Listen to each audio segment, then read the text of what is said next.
यह आज की सबसे बड़ी खबर है। भारतीय जनता पार्टी सरकार डोनाल्ड ट्रंप के सामने झुक गई है। आखिर अमेरिकी राष्ट्रपति डोनाल्ड ट्रंप ऐसा क्यों कह रहे हैं कि मेरे इस फैसले से प्रधानमंत्री नरेंद्र मोदी का राजनीतिक करियर खत्म हो सकता है? क्या रूस के साथ तेल समझौते को लेकर भारत या ये कहा जाए बीजेपी सरकार पूरी तरह से अमेरिका के सामने झुक गई है? आखिर डोनाल्ड ट्रंप ऐसा क्यों कह रहे हैं कि मेरे कहने पर आज प्रधानमंत्री नरेंद्र मोदी ने आश्वासन दिया कि अब हम रूस से तेल नहीं खरीदेंगे? यानी कि अमेरिका ने धमकाया और आप मान गए। सबसे बड़ी बात, अब तक चीन इस धमकी के सामने नहीं झुका है, क्योंकि अमेरिकी राष्ट्रपति यह कह रहे हैं कि हमने चीन को भी यही नसीहत दी है, मगर अभी चीन ने कोई फैसला नहीं लिया है, मगर भारत सरकार ने यह फैसला ले लिया है। मैं आपसे एक सवाल पूछना चाहता हूं दोस्तों। अभी कुछ ही दिनों पहले डोनाल्ड ट्रंप जो हैं हमारी मीडिया के पॉपौ थे, बौद्धिक बाप थे। फिर भारत चीन के करीब गया तो शी जिनपिंग इनके बौद्धिक बाप बन गए। बड़ा प्रश्न, अब तक ये मीडिया आपको यह समझा रहा था कि किस तरह से प्रधानमंत्री नरेंद्र मोदी जो हैं डोनाल्ड ट्रंप को लाल आंख दिखा रहे हैं। यही नहीं, डोनाल्ड ट्रंप को जो नोबेल पुरस्कार नहीं मिला, कई न्यूज चैनल्स ये भी कह रहे थे कि वो नोबेल पुरस्कार उन्हें नहीं मिला प्रधानमंत्री नरेंद्र मोदी की वजह से। और आप जानते हैं ये सब प्रोपेगेंडा है, ये सब बकवास है। जब असल बात आती है जिसके अंतर्गत रूस से तेल खरीदने का मामला होता है, तो यहां पर डोनाल्ड ट्रंप सामने आए हैं और यहां पर दो तीन बातें कह रहे हैं।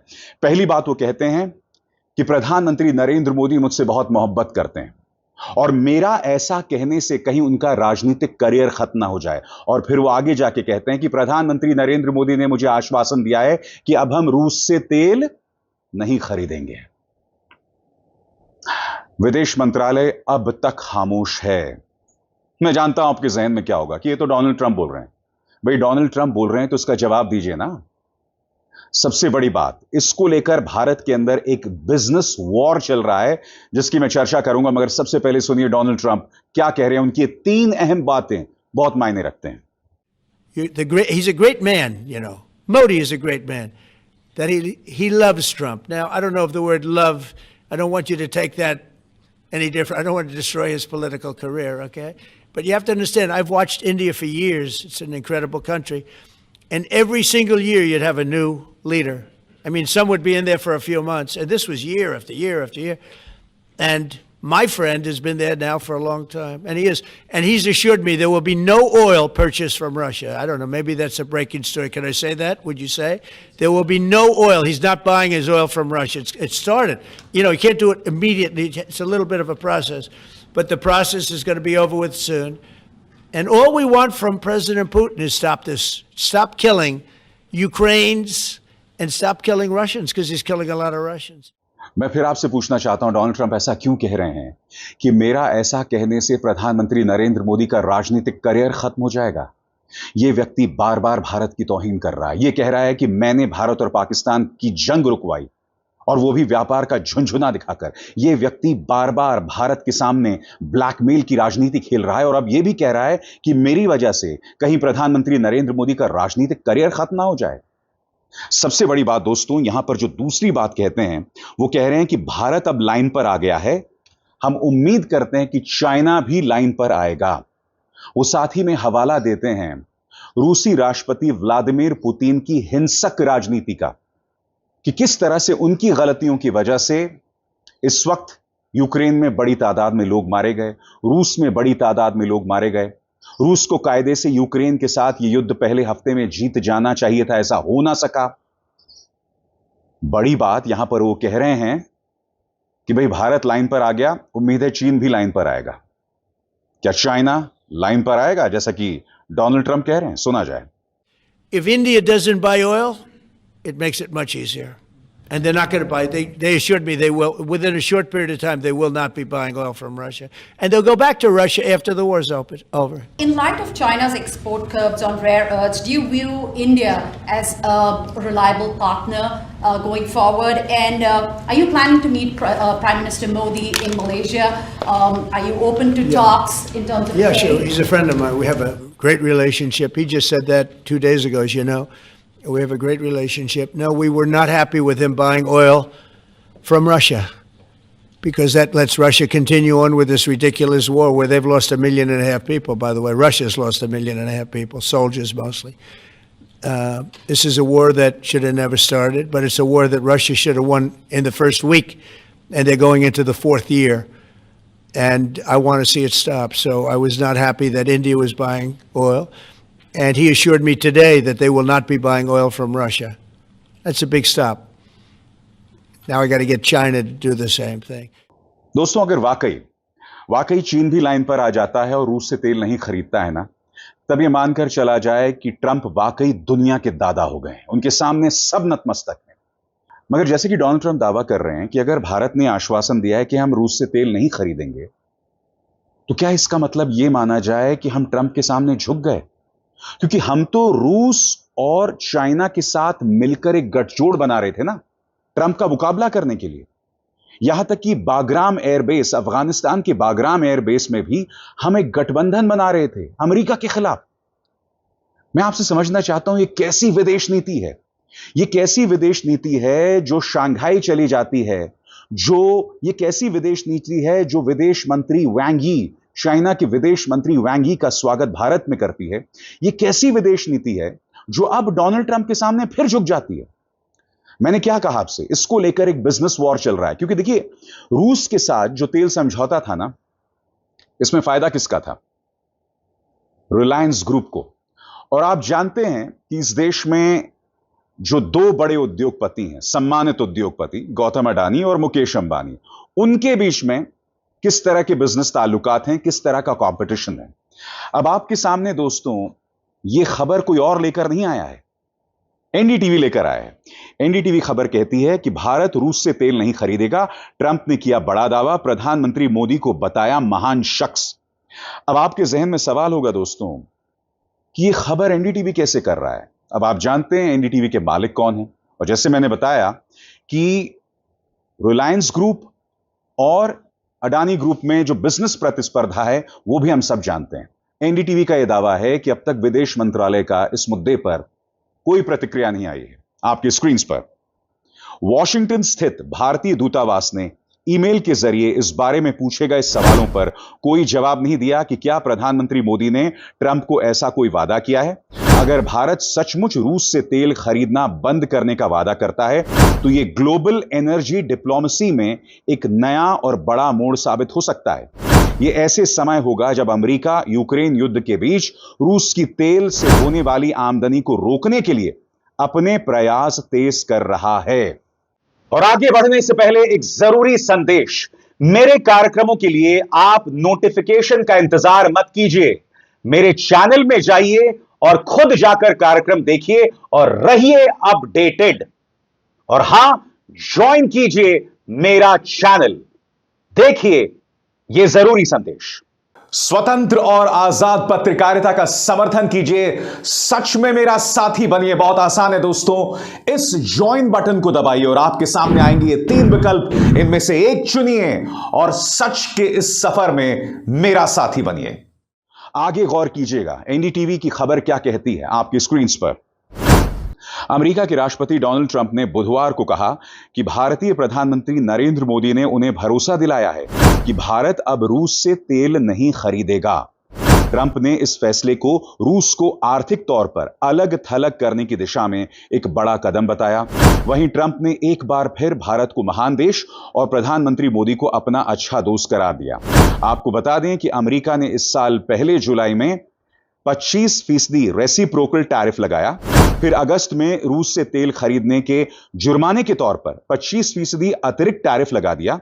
इसकी वजह से भारत पर कुल टैरिफ 50% तक पहुंच गया। तो क्या भाजपा सरकार ये इसलिए कर रही है क्योंकि वो डोनाल्ड ट्रंप के टैरिफ से डर गई है? मगर मैं आपसे सवाल पूछना चाहता हूं, पूरा एक हवा बनाया गया था कि अब चाइना और भारत के गठजोड़ से ट्रंप हिल जाएंगे, क्योंकि कुछ दिनों पहले तक यही मीडिया क्या कह रहा था, बिजली कड़कती है जब ट्रंप और मोदी मिलते हैं। फिर ट्रंप को छोड़ दिया, ट्रंप पॉपो नहीं रहे, शी जिनपिंग इनके पॉपो बन गए। भाई आप तो हमें यही बतला रहे थे ना कि हम चाइना के साथ मिलकर ट्रंप को जवाब देंगे। अब डोनाल्ड ट्रंप कह रहे हैं कि मैंने प्रधानमंत्री को नसीहत दी कि रूस से तेल खरीदना बंद करो, ये मान गए। सबसे बड़ी बात, 24 घंटे पहले डोनाल्ड ट्रंप ने एक और बड़ी बात कही थी। उन्होंने कहा था कि जो ब्रिक्स सम्मेलन है, जिसका हिस्सा रशिया भी है, चाइना भी है, भारत भी है, ब्राजील भी है, उस गठजोड़ से कई देश बाहर आ रहे हैं। उस गठजोड़ के अंदर जो जो देश हैं, मैं उन पर टैरिफ लगाऊंगा। धमकी दी थी डोनाल्ड ट्रंप ने। मैं आपको पढ़ के सुनाना चाहता हूं उन्होंने क्या कहा था। उन्होंने कहा था, अब जो ब्रिक्स वाला मामला है, मैंने साफ कह दिया है कि जो भी ब्रिक्स में रहना चाहता है रहो, लेकिन हम तुम्हारे देश पर टैरिफ लगाएंगे। फिर क्या हुआ? सब ब्रिक्स से निकलने लगे। सब ने कहा हम बाहर आ रहे हैं। यहां पर ट्रंप ने किसी का नाम नहीं लिया था, मगर जाहिर सी बात है यहां इशारा भारत की तरफ था। यानी कि दूसरी मिसाल है 24 घंटे में, जहां बीजेपी सरकार जो है वो ट्रंप के सामने झुक गई है। तथ्यों के आधार पर मैं आपके सामने बात रख रहा हूं, जवाब दिया जाए। सुनिए, ब्रिक्स के मामले में डोनाल्ड ट्रंप ने क्या कहा था। सुना जाए, एक एक शब्द पर सुना जाए और उसका हिंदी अनुवाद आप देखेंगे। I like the dollar. I'm very strong on the dollar. And anybody who wants to deal in dollars, they have an advantage over people that aren't. But for the most part, we're keeping it that way. I think if Biden would have, Biden, that group would have gotten elected, meaning Kamala, you wouldn't have the dollar as your currency anymore. You wouldn't have a world domination by the dollar if I didn't win this election. And now the domination, like BRICS. I told anybody who wants to be in BRICS, that's fine, but we're going to put tariffs on your nation. Everybody dropped out. They're all dropping out of BRICS. BRICS was an attack on the dollar. And I said, you want to play that game, I'm going to put tariffs on all of your product coming into the U.S. They said, like I said, we're dropping out of BRICS. And BRICS is like, they don't even talk about it anymore. Scott, you want to add to that, please? क्या हो रहा है इस देश में दोस्तों, विदेश नीति के नाम पर? क्योंकि हमसे तो कहा जा रहा था ना कि प्रधानमंत्री नरेंद्र मोदी विश्व गुरु हैं।